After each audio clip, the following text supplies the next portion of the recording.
অনেকক্ষণ থেকেই তো মোবাইল দেখছি, আগে চারটে খেইলে তারপর না হয় আবার দেখিস। কানে করে ঘ্যান ঘ্যান করো না তো, যাও এখান থেকে, আমি পরে ঠিক খেয়ে নেব। মা শোনো। হ্যাঁ মধু বল। আমার নতুন দুটো ভালো ভালো ড্রেস লাগবে আর একটা মোবাইল। মধু, কদিন আগেই তো দুটো জামা নিলি, আবার এখন এত টাকা কোথায় পাবো বল? ঘরে একটাও চাল নাই, দোকানদার আর বাকিতে দিয়েছে না। তোর আব্বা মারা যাওয়ার পর লোকের বাড়ি কাজ করে সংসারটা আমি কোনো রকমে চালাই। তুই তো জানিস আমাদের অবস্থা, তোর পড়াশোনা চালানোই তো কষ্ট হয়ে যায়। তারপর যদি তুই এরকম করিস তাহলে আমি কি করবো বলতো? সব বান্ধবীদের হাতে নতুন নতুন ফোন আর গায়ে ব্র্যান্ডেড ড্রেস, আর আমি এভাবে গেলে আমার মান সম্মান থাকবে? আমি সব বুঝতে পারছি মধু তোর কষ্ট, কিন্তু আমাদের যে অবস্থা তাতে তো খাওয়া দাওয়া ঠিক মতো জোটে না। আমি তো ওসব কিনে দিতে পারবো না। পারবে না তো জন্ম দিয়েছিলে কেন?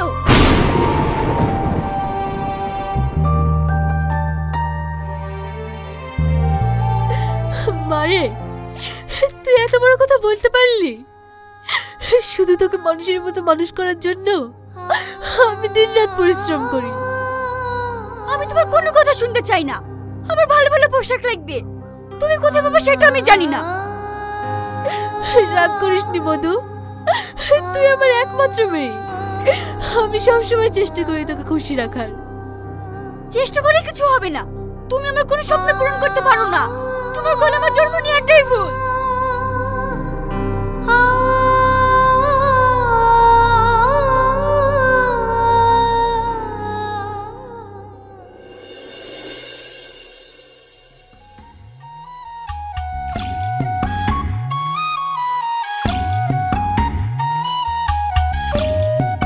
শ্রাবণী, স্যার পড়াচ্ছি আর তুই ক্লাসের মধ্যে ফোন দেখছিস কেন?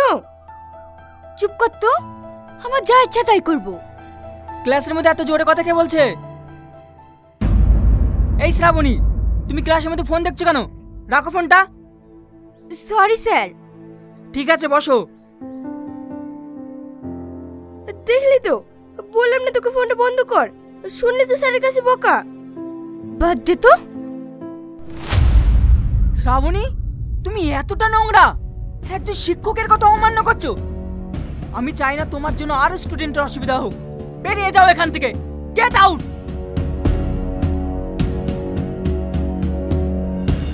কি হলো, কানে কথা যায়নি? যাও বলছি।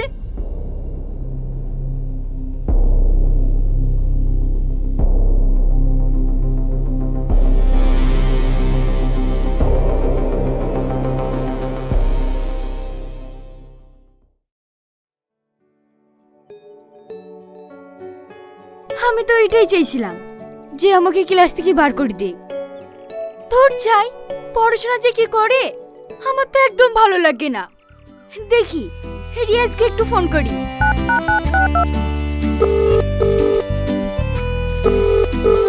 হ্যালো রিয়াজ, কি করছো এখন? এই তো ডার্লিং, তোমার কথাই ভাবছিলাম আর তুমি ফোন করলে। ও তাই?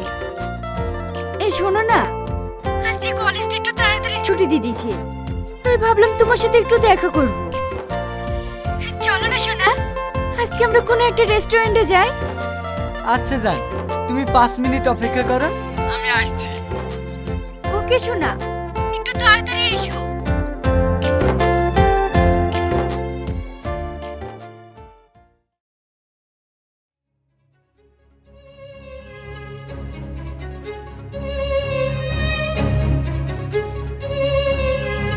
শ্রাবণী, মারে একটু পানি দে না, ওষুধটা খাই। আমাকে এখন হুকুম টুকুম করো না তো, আমি এখন বই পড়ছি। পড়তে বসেও শান্তি নাই, সবসময় ডিস্টার্ব, আর ভাল লাগে না। এভাবে বলছি কেন? আমার শরীরটা খুব অসুস্থ, আজকে রান্না বান্না মনে হয় করতে পারবো না। তোকে তো আবার না খেয়ে কলেজ যেতে হবে, তাই বলছিলাম তুই রান্নাটা বসিয়ে দে না মধু। ওসব রান্না ফান্না আমি করতে পারবো না, আমি এখন পড়াশোনা নিয়ে ব্যস্ত আছি। আমি কলেজ যাওয়ার সময় খেতে পেলেই হলো।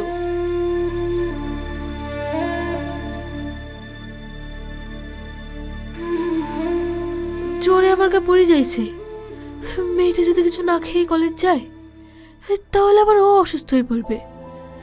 এদিকে আমার শরীরটা ভালো নেই, আমি যে কি করি।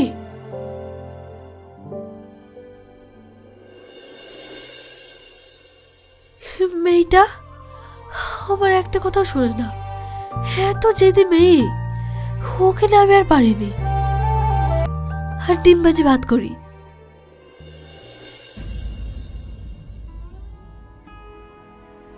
নে মধু, খেয়ে নে। মা, তুমি আমার জন্য আলু সোনা ডিম ভাজি দিয়ে ভাত নিয়ে এসেছো। তুমি জানো না আমি মাছ মাংস না হলে ভাত খেতে পারি না। মধু, আমি তো তোকে আগেই বললাম আমি অসুস্থ, রান্না করতে পারবো না। তাও আমি কষ্ট করে রান্না করে এনেছি, শুধু তুই না খেয়ে কলেজ যাবি বলি। তুমি সবসময় এমনই করো। তুই আজকে কষ্ট করে এগুলোতে খেলে মধু, জেদ করিস নি। লে মালে খেলে। ঠিক আছে ঠিক আছে, তুমি এখন যাও, আমি পরে ঠিক খেয়ে নেব।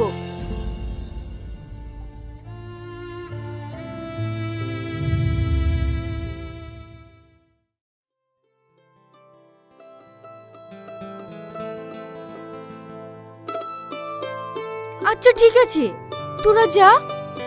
আমার মা ভীষণ অসুস্থ, মায়ের জন্য ওষুধ নিয়ে বাড়ি যাব। স্যারকে বলে দিস। আচ্ছা ঠিক আছে।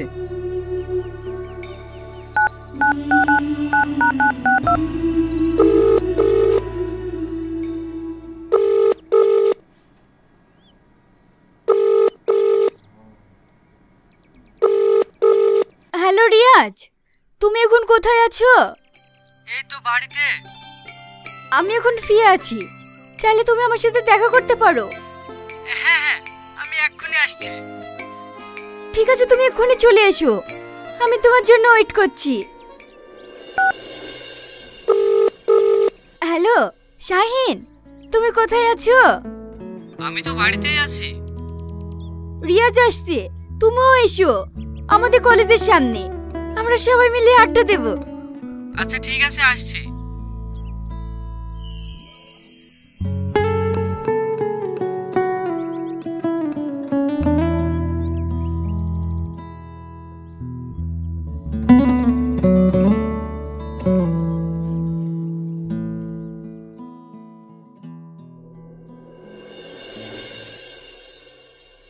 শোনো শ্রাবণী, আমরা একটা প্ল্যান করেছি, একটা জায়গায় ঘুরতে যাব। কোথায়? শহরের বাইরে, নদীর ধারে সুন্দর এক জায়গা। ওখানে কেউ থাকবে না, থাকবো তুমি আর আমি। অত দূর আমি যাব না। কেন? এখন এনজয় করবে না তো কবে এনজয় করবে? না ভয় করছো? ভয় না, আসলে আমি দূরে যাইনি তো তাই। আরে যাব না বললে হয়, আমরা সবাই যাব। তুমি তো বলেছিলে যে কলেজে সব সময় ভালো লাগে না, বিরক্ত ফিল করো, তাই একটু দূরে ট্যুর করলাম, যাতে আমার ডার্লিং এর মনটা ভালো হয়ে যায়। কি বলিস শাহিদ? একদম ঠিক বলেছিস ভাই। আরে ছাড় তো, বেশি দেরি না করে কালকেই বেরিয়ে পড়ি। এটাই ছাপুনি সেরা দিন হতে পারে, কি বলিস ভাই? কি হলো শ্রাবণী, কিছু বলো। আচ্ছা ঠিক আছে, তাই চলো। আজ তাহলে উঠি, অনেকক্ষণ হলো কলেজ ছুটি হয়ে গেছে, নাহলে মা আবার চিন্তা করবে। বাই। আচ্ছা যাও, আবার কাল সকালে দেখা হবে। বাই।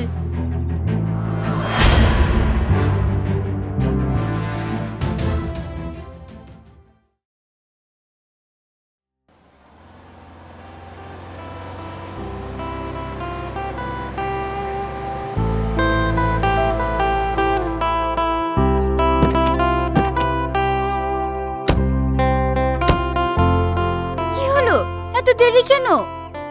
তোমরা যে বলে নদীর ধারে যাব, তাহলে আমাকে এখানে ডাকলা কেন? আরে একটু দেরি হয়েছে তো কি হয়েছে?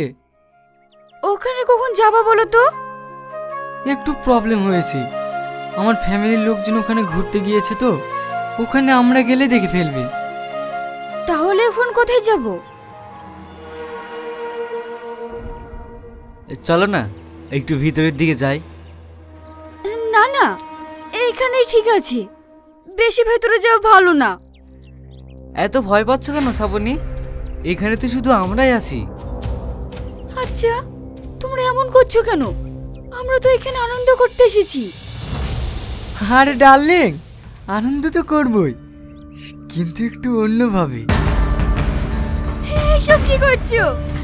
ছেড়ে দাও আমাকে, ছেড়ে দাও, ছাড়ো আমাকে। এত নাটক করো না শ্রাবণী, এখানে কোনো কিছু করে লাভ হবে না।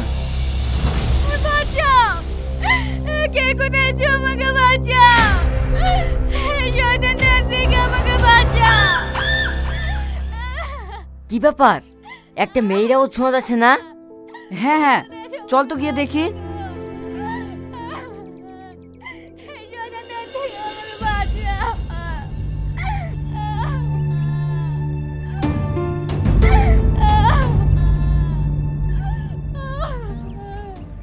এ কি সারো মেয়েটাকে, তোমরা কি পাগল হয়ে গেছো নাকি? একটা মেয়ে কিভাবে? সিসি, এই তো দাঁড়িয়ে কি করছি? মার সারা দেখে।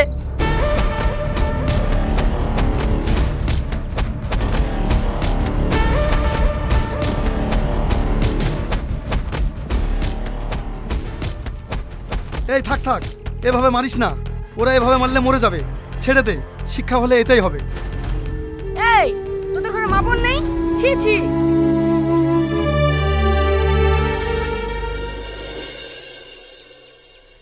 এই, তুই ওই পাড়ার রামেশের চাচির মেয়ে না? এইসব মেয়েদের এরকম হয় ভালো, ছোট ছোট পোশাক পরবে আর বাপ মায়ের কথা শুনবে না, পড়াশোনা করবে না। সিসি, রামেশের চাচি খেয়ে না খেয়ে কত কষ্ট করে পড়াশোনা করায়, কোনো অভাব বুঝতে দেয় না। আর তার মেয়ে হয়ে মাকে সম্মান করিস নি? এমন মেয়ে থাকার থেকে না থাকাই ভালো। ছি। এই চ।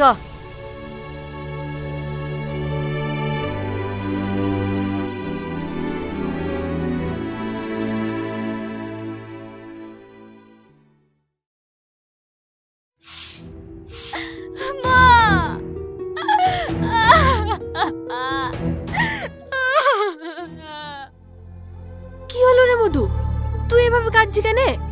আর এতক্ষণ তুই কোথায় ছিলি? আর তোকে যে আমি সারা পাড়া খুঁজে পেলাম না। মা, তুমি আমাকে ক্ষমা করে দাও। আজকে কি যা আমি করেছি, এর জন্য আমি লজ্জিত। কেন রে মা, কি হয়েছে? মা গো, আমি তোমার কোনো কথা শুনিনি। তুমি যতবার বারণ করেছো, আমি তোমার কথা এড়িয়ে চলেছি।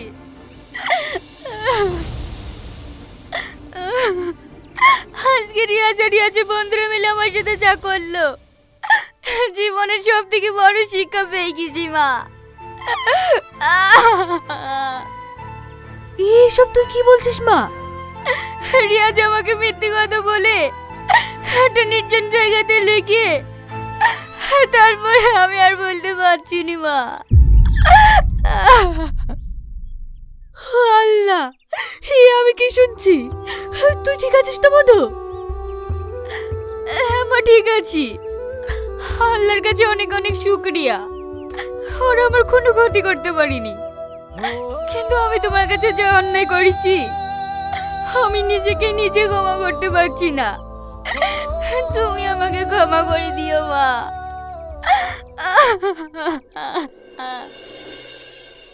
চুপ কর রে মা, সন্তানরা তো ভুল করবেই, তাই বলে মা কি কখনো সন্তানের উপর রাগ করে থাকে?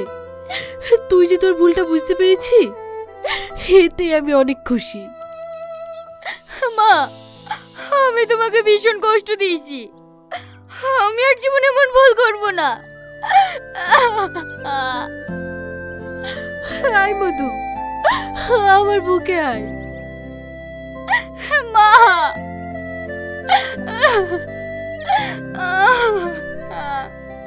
হে